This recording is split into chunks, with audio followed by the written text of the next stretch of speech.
ओम शांति। प्रजापिता ब्रह्मा बाबा की वाणी 27 अप्रैल 2023। मुरली का सार है, मीठे बच्चे, अपन तो बहुत खुश हैं, अपना समय पूरा हो गया। अभी सत्युग की दुनिया में जाने का जो समय है वो बहुत नज़दीक आ गया और अभी भी समय को ध्यान में रखते हुए अपना पुरुषार्थ तीव्र नहीं किया तो बाद में जो कुछ भी है सब कुछ छिन जाएगा, बाकी कुछ भी नहीं रहेगा, अकेले चलेंगे। ओम। सभी कैसे हो? अच्छे हो? खुश हो? बाबा बार बार क्यों पूछते हैं खुश हो? क्योंकि खुशी जैसी खुराक नहीं, खुशी की दुनिया में चलना है। जहाँ आप जाने वाले हो वहाँ खुशियाँ ही खुशियाँ हैं, इसलिए बार बार पूछते हैं बाबा खुश हो? कोई भी आपके घर में लौकिक दुनिया में कोई मेहमान आएगा तो क्या वो खुश हो पूछेगा? नहीं पूछेगा। क्या पूछता आती? कैसे हो? यही पूछता है ना। उनको पता है कुछ भी हो सकता है, दुखी भी हो सकते हैं, खुश भी हो सकते हैं। बाबा आते ही क्या पूछते हैं? खुश हो। और शिव बाबा आके बोलते हैं अच्छा। अच्छा का मतलब क्या? अच्छा मतलब जो अच्छे नहीं हैं वो अच्छे बन जाओ, क्योंकि अच्छी दुनिया में चलना है। अच्छे का मतलब एकदम साफ सुथरा, क्लीन, कुछ भी इधर उधर करक नहीं होनी चाहिए। मतलब अपना प्यारा बाबा अच्छी दुनिया से आता है। अच्छी दुनिया कौन सी है? सबसे अच्छी दुनिया कौन सी है? परम धाम, जहाँ एक कण का भी मिलावट नहीं है। तो जब अच्छी दुनिया से आने वाला सबसे पहले क्या बोलेगा? अच्छा। मतलब मैं आप सबको अच्छा बनाने आया हूँ, मैं अच्छी दुनिया से आया हूँ, मैं अच्छा हूँ और आप सबको भी अच्छा बनाने आया हूँ। तो ये बाबा बोलते हैं हर बार। क्या बोलते हैं? अच्छा। आपको अच्छा बना के ले जाऊँगा परम धाम में। उसके बाद फिर आपको बहुत अच्छी दुनिया दूँगा। कौन सी दुनिया? सुख धाम। बहुत अच्छी दुनिया, माना जहाँ 1% भी बुराई नहीं, कुछ नहीं, 0%। तो देखो बाबा के सारे रहस्य एक अच्छा शब्द में ही समाये हैं। पर समझने वाला समझ जाता है, नहीं तो बोलते हैं ये बाबा क्या अच्छा अच्छा बोलता है। अरे बुद्धू, समझो तो पहले अच्छे का मतलब क्या है। इतने समय से बाबा अच्छा अच्छा बोल रहा है, पर अच्छे का मतलब तो समझो। तो बच्चों ने कहा बाबा गुलजार दादी के तन में जब आते थे तो लास्ट में अच्छा बोल के फिर विदाई लेते थे। ब्रह्मा बाबा ने कहा लेकिन अभी पहले अच्छा बोलते हैं। इसका मतलब सोचो, इसका मतलब अच्छी दुनिया में जाने की जो स्पीड है वो तेज़ हो गई है। अच्छी दुनिया में जाने की जो रफ्तार है वो फास्ट हो गई है। ठीक है, तो अपने को क्या बनना है? बहुत अच्छा बनना है। क्योंकि पहले बाबा क्या बोलते हैं? अच्छा। अच्छा बच्चों, बाप के प्यारे बच्चों, कितना अच्छा बाबा हमें बनाने आए हैं, क्योंकि अच्छी दुनिया में ही चलना है। किसी किसी को तो अच्छा इतना पसंद आता है, पर किसी किसी को तो अच्छा, ये बाबा बार बार अच्छा ही बोलता है, खुद भी अच्छा बोलते हैं, अच्छा बार बार अच्छा बोलता है। तो ब्रह्मा बाबा ने कहा सभी बच्चे कैसे हो? खुश हो? ठीक हो? अपन तो यही पूछेंगे कि खुश हो, क्योंकि अपन तो बहुत खुश है, अपना समय पूरा हो गया। अभी सत्युग की दुनिया में जाने का जो समय है वो बहुत नज़दीक आ गया। कई बच्चे बोलते हैं इतना समय से तो बाबा बोलते आ रहे हैं विनाश होगा विनाश होगा, अब तक तो कोई विनाश हुआ नहीं, अब तक तो कुछ आसार नज़र नहीं आ रहे, ऐसा सोचते हैं। देखना कोई विनाश विनूश होने वाला नहीं है, कुछ ऐसा होने वाला नहीं है, बच्चे ऐसे सोचते हैं। पर वो बच्चे बुद्धू हैं। क्यों बुद्धू हैं?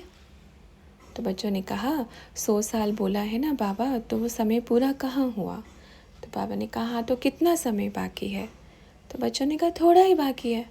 तो बाबा ने कहा थोड़ा ही बाकी है, पर थोड़े में भी कितना थोड़ा, सोच के देखो। बच्चे सोचते हैं नहीं ऐसे थोड़ी होता है। इतने समय से तो बाबा बोलते आ रहे हैं, 80 वर्ष हो गए, 85 वर्ष हो गए, 90 बरस हो गया, बाबा को बोलते बोलते, अभी कहाँ विनाश होगा। बाबा ने कहा कोई बात नहीं, जब होगा तब भाग के आएंगे ना बाबा के पास, ढूंढेंगे बाबा कहाँ गए कहाँ गए, ढूंढते फिरेंगे ना बाबा को, क्योंकि बाबा ही नज़र आएगा सबको। फिर ऐसे ढूंढेंगे बाबा कौन से कोने में चले गए, बाबा कहाँ चले गए। आज जो देह अभिमान के वश होकर के बच्चे बोलते हैं नहीं नहीं ऐसा नहीं होने वाला, अभी तो दुनिया बहुत बड़ी है, बहुत लंबी है। बाबा ने कहा घोर कलयुग की निशानी क्या है बताओ। तो बच्चों ने कहा धर्म गलानी होगी। बाबा ने कहा इससे भी बुरी दुर्गति हो चुकी है, अब तो कन्या वर मांगती नहीं है, एक नहीं कई। ये तो बहुत काम चल रहा है, इसको तो छोड़ दो, ये तो बहुत अति में आ गया। और बताओ इससे भी घोर कलयुग की निशानी क्या है, बताओ बताओ क्या हो रहा है आपके आसपास। तो बच्चों ने कहा बहुत क्रूरता बढ़ गई है, इंसान इंसान को खा रहा है। तो बाबा ने कहा इससे घोर कलयुग क्या आएगा। बिल्कुल सही, और बताओ। अजामिल जैसी पाप आत्माएं। तो बच्चों ने कहा माँ बाप को वृद्धाश्रम में छोड़ रहे हैं। और बाबा ने कहा कोई तो साथ रख के उसको मारते भी हैं, छोड़ते नहीं हैं, साथ में भी रखेंगे और मारते भी हैं। मानो पिता बूढ़ा हो गया तो बच्चा क्या करेगा, कब जल्दी मेरा बाप जाए तो सारी प्रॉपर्टी का हकदार मैं बनूं। तो ये क्या है, ये घोर कलयुग की निशानी है। देखो कितना घोर कलयुग आ गया, बताओ। अब इस बात को सोच के देखो, आज देखो कितनी इवल दृष्टि हो गई है, किसी के लिए भी विकार की दृष्टि आ जाना, ऐसे करना, तो ये क्या है, इसको भी घोर कलयुग बोलते हैं। तो अब सोच के बताओ समय कितना है, इससे ज़्यादा और क्या होने वाला है। काम क्रोध लोभ मोह अहंकार अपनी चरम सीमा पर है। अति, जो अति बोलते हैं ना, अति धर्म गलानी भी हो रही है, इतनी चरम सीमा पर है। और फिर बच्चे बोलते हैं अभी तो विनाश को बहुत टाइम पड़ा है, अभी तो बहुत समय पड़ा है। विनाश तो आप अपने चारों तरफ देख सकते हो और रोज़ देख सकते हो। तो बच्चों ने कहा बाबा भूकंप रोज़ हो रहे हैं। तो बाबा ने कहा हाँ अब देखो ये क्या है, क्या सृष्टि की सफाई नहीं होगी, इसको क्या कहेंगे, अज्ञानता की नींद कहेंगे। जो बच्चे इस ज्ञानता की नींद कहो या अज्ञानता की नींद कहो, ये सोचते हैं कि अभी तो बाकी है, अजुन बहुत समय पड़ा है, अभी कुछ होने जाने वाला नहीं है, वो बच्चे बहुत बुद्धू हैं, ये बुद्धू की निशानी है। और अगर अभी भी समय को ध्यान में रखते हुए अपना पुरुषार्थ तीव्र नहीं किया तो बाद में जो कुछ भी है उनके पास सब कुछ छिन जाएगा, बाकी कुछ भी नहीं रहेगा, अकेले चलेंगे। चाहे वो धन हो, चाहे वो अच्छे संबंध हों, चाहे वो अच्छे रिश्ते हों या कुछ भी हो। इसलिए इस ज्ञानता की कहो या अज्ञानता की कहो, इस चद्दर से बाहर मुखड़ा निकालो और इन विकारों की आग से बाहर उठो और देखो बाबा आया हुआ है। ये विकार ही तो सताते हैं ना, इसको क्या बोलेंगे कि विकार सताते हैं। तो इसलिए बच्चों को क्या कहेंगे कि बच्चे जो बाप के कार्य में सहयोगी नहीं हैं वो विघन रूप भी ना बने। कहाँ पर भी बैठे हो, कुछ भी बैठे हो, जो सहयोगी नहीं है आप सहयोग भल मत करो, बाबा अपने आप कर लेगा। बाबा के पास पूरी फौज बैठी है। जो सहयोग नहीं कर सकते वो विघन रूप भी ना बने, क्योंकि आपके विघन डालने से तो बाप का कार्य नहीं रुकेगा, पर आपका पाप कर्म बनने से कोई नहीं रोक सकता। बाप को मालूम है आज देह अभिमान इतना चढ़ा हुआ है और कल को फिर यही रोएंगे, यही पछताएंगे, यही दुखड़े के आंसू रोएंगे और यही फिर कहेंगे कि आपको तो पता था ना कि क्या होने वाला है, आपने क्यों रोका नहीं मुझे। क्योंकि बाबा को ही उलाना देंगे बाद में। इसलिए बाबा बार बार बोलते हैं अगर सहयोग नहीं कर सकते, अगर सहयोग की उंगली नहीं दे सकते तो विघन की हड्डी भी मत डालें। दिखाते हैं ना, बोलते हैं जब संगम युग पे यज्ञ रचते हैं तो उसमें क्या होता है, असुर हड्डियाँ डालते हैं और असुर देवताओं का भेष बना के डालते हैं। इसका मतलब समझ में आया। देखते थे कि हाँ ये देवता आया है, शक्ल वस्त्र सब देवताओं के जैसे और हाथ में हड्डी मांस होता है। इसका मतलब क्या होता है देह अभिमान के कारण होकर के यज्ञ में जो विघ्न डालते हैं, तो फिर उन सब का क्या हुआ? अब सोचो। इसलिए बार बार बोलते हैं बच्चों, जो इस चीज़ को साधारण समझ रहे हैं, कोई बात नहीं, आप अपनी बुद्धि के अनुसार साधारण ही समझेंगे। जिनको बाप के प्रेम की या बाप के यज्ञ की कदर नहीं है, फिर बाद में क्या करेंगे? इसलिए बोलते हैं ना, जो चीज़ आपके पास है उस समय आपको कदर नहीं है। ये देखना, अभी ये सीन देखना, जो चीज़ है, हाँ है ना, हमारी ही तो है, हमारे पास ही तो रहेगी, कहाँ जाने वाली है, कहाँ जाएगी? ऐसा सोचते हैं ना, कहाँ जाएगा ये? बच्चों ने कहा, बाबा ने कहा था आबू निवासी गंगा के तट पर हैं, बाद में गंगा अपना रास्ता बदल देगी तो पश्चाताप करते रहेंगे। तो ब्रह्मा बाबा ने कहा, गंगा ने अपना रास्ता बदल दिया। देखो अभी सीन देखा, गंगा ने क्या किया? रास्ता बदल दिया। अभी क्या होगा उनका? मधुबन निवासी गंगा के तट पर हैं। अगर गंगा ने रास्ता बदल दिया तो सूखा आ जाएगा, अकाल पड़ जाएगा, क्योंकि नदी ने रास्ता चेंज कर लिया है। नदी का जो बहाव है वो दूसरी तरफ है। इसलिए कभी देह अभिमान में नहीं आना चाहिए कि नदी हमारी है। मानो कैसे? ये हमें छोड़ के कहीं जाने वाली नहीं है, ये हमारे पास ही रहेगी। तो क्या नदी को रास्ता बदलना नहीं आता? प्रैक्टिकल में बदलती है, उसके पीछे पीछे सब आ जाते हैं। तो इसलिए बच्चे, इस देह अभिमान की चीज़ से बाहर निकलो। नदी के कंठे पर बैठे तो कदर नहीं, अब नदी चली गई तो रो रहे हैं। बोलते हैं जब जाती है ना तो पूरा जल साथ में नहीं लेके जाती, थोड़ा छोड़ती है, फिर धीरे धीरे धीरे धीरे पूरा सूखा आ जाता है, पूरा अकाल पड़ जाता है। अभी वो समय भी आ गया है। तो बच्चों ने कहा, सूखा नहीं है बाबा, थोड़ा तो है अभी। तो बाबा ने कहा, तो इतनी भारी नदी बैठी थी, कुछ तो छोड़ के आएगी ना, धीरे धीरे अपने आप खाली हो जाएगा। इसलिए बोलते हैं, समय पर जिसकी कदर कर ली, समय पर जो आपके पास चीज़ है, कुछ भी है, व्यक्ति है, वस्तु है, कुछ भी, अगर समय पर कदर कर ली तो आप हमेशा के लिए उसके साथ रहोगे, साथ चलोगे। और उस समय कदर नहीं की जब आपके पास है, तो बाद में क्या होगा? फिर चाहे कितने भी हाथ पैर मारो, कुछ भी करो, वो बाप ने ले ली है, वो बाप की हो गई, वो बाप का हो गया, फिर नहीं मिलने वाला। और ऐसा नहीं कि बाबा इतने वर्षों में चांस नहीं देते। जो चीज़ जिसके पास होती है उसको फुल चांस दिया जाता है, फुल समय दिया जाता है, पर उस समय में हम फिक्स करके बैठ जाते हैं। ये हमारा देह अभिमान है, ये हमारा अहंकार है कि नहीं, इसको हम कैसे भी चलाएंगे, इसको हम कैसे भी रखेंगे, ये तो हमारे पास ही रहेगा ना, तो कहाँ जाएगा छोड़ के? कोई रास्ता थोड़ी है, कोई ठिकाना थोड़ी है। बाबा का तो पूरा संसार है, ठिकाने की बात क्या करते हैं? तो इसलिए बोलते हैं कि बच्चों, समय रहते समय की कद्र करना सीखो, नहीं तो बुरा समय आने में देर नहीं लगती। लेकिन फिर भी बाबा चांस देते हैं बच्चों को, क्योंकि बच्चे किसके हैं? बाप के हैं ना। अच्छा बच्चों, खुश हो और सब ठीक है? कुछ पूछना है किसी को? तो बच्चों ने कहा, आप खुद ही झोली भर देते हो, अब क्या पूछें? तो बाबा ने कहा, झोली भर देते हैं तो पूछने का बाकी रहता नहीं, और किसी को कुछ पूछना है? तो किसी ने पूछा, आत्मा शरीर धारण क्यों करती है?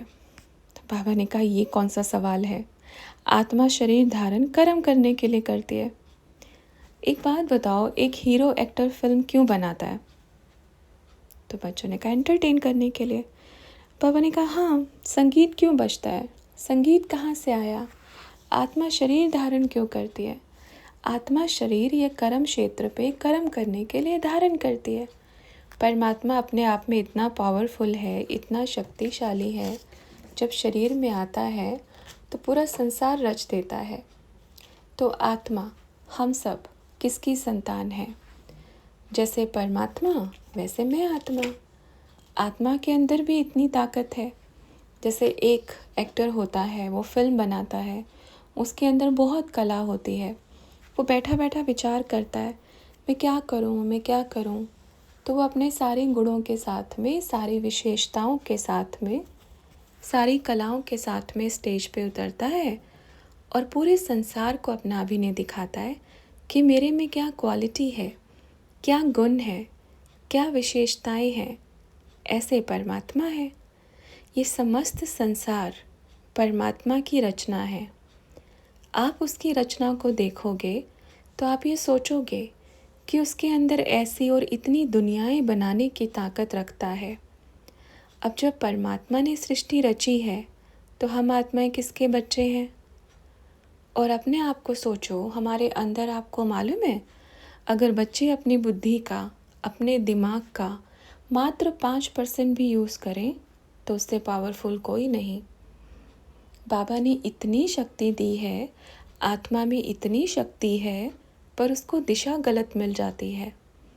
अगर उसकी जो दिशा है वो सही रास्ते पे जाए तो उससे पावरफुल ताकत इस संसार में कोई नहीं होती।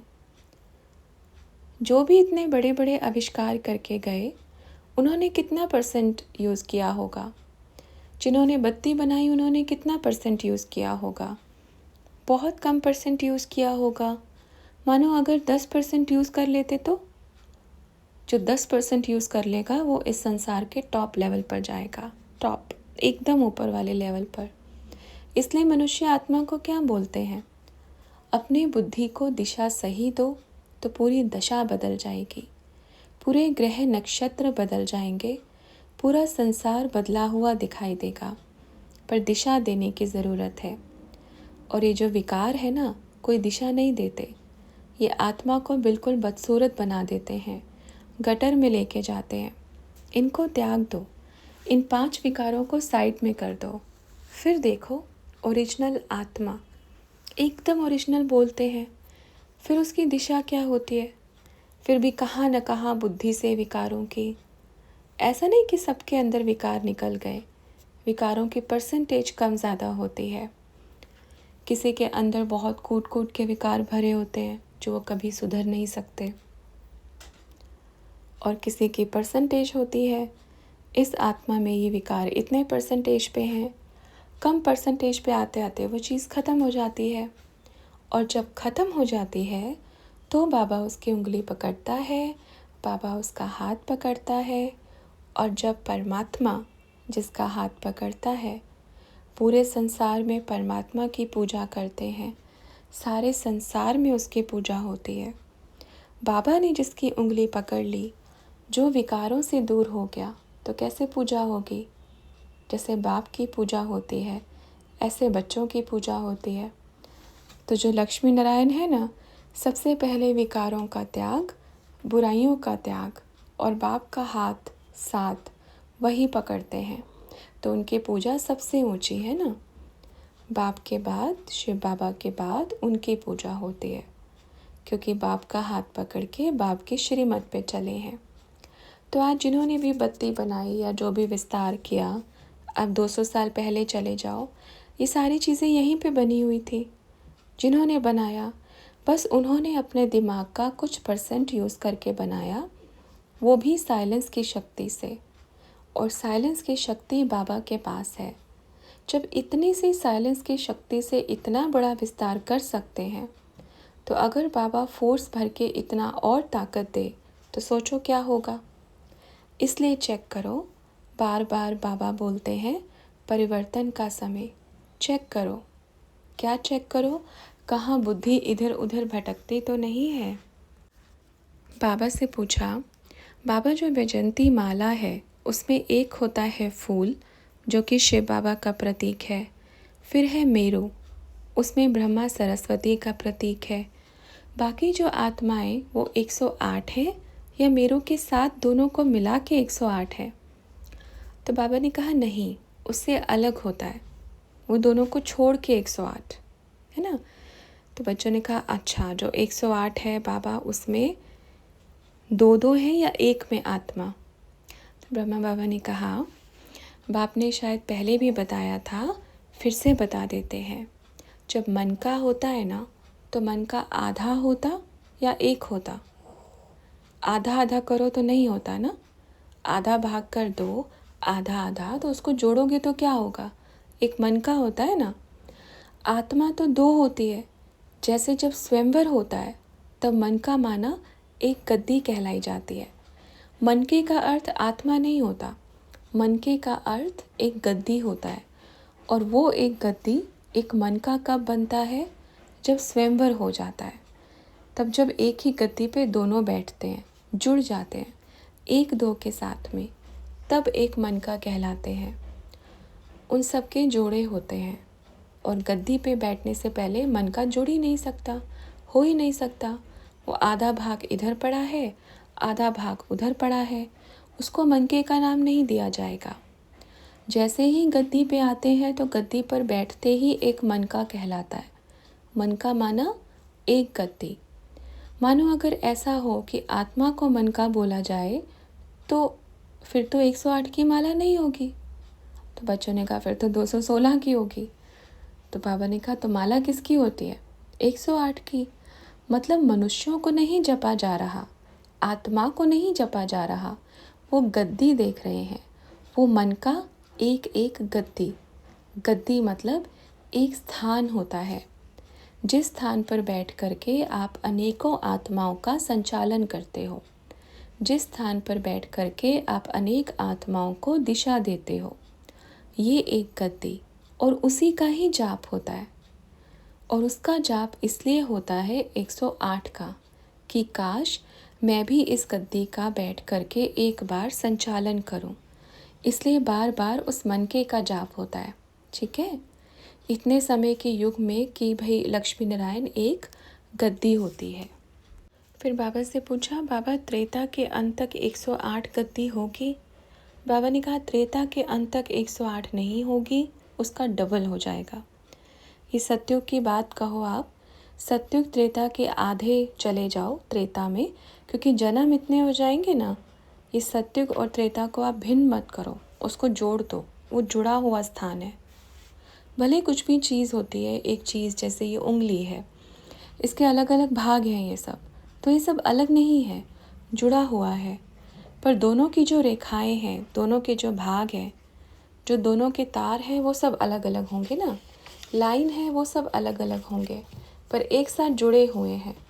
तो ऐसे ही इसी के साथ जुड़े हुए हैं सत्युग त्रेता, द्वापर कलयुग भी उसी के साथ जुड़ा हुआ है। तो बच्चों ने कहा तो बाबा सत्युग के अंत तक 108। बाबा ने कहा इसलिए इसका पूरा आंकड़ा नहीं है, पूरे आंकड़े की लिस्ट जब अपने पास आ जाएगी आपको लिस्ट दिया जाएगा। अच्छा, ओम।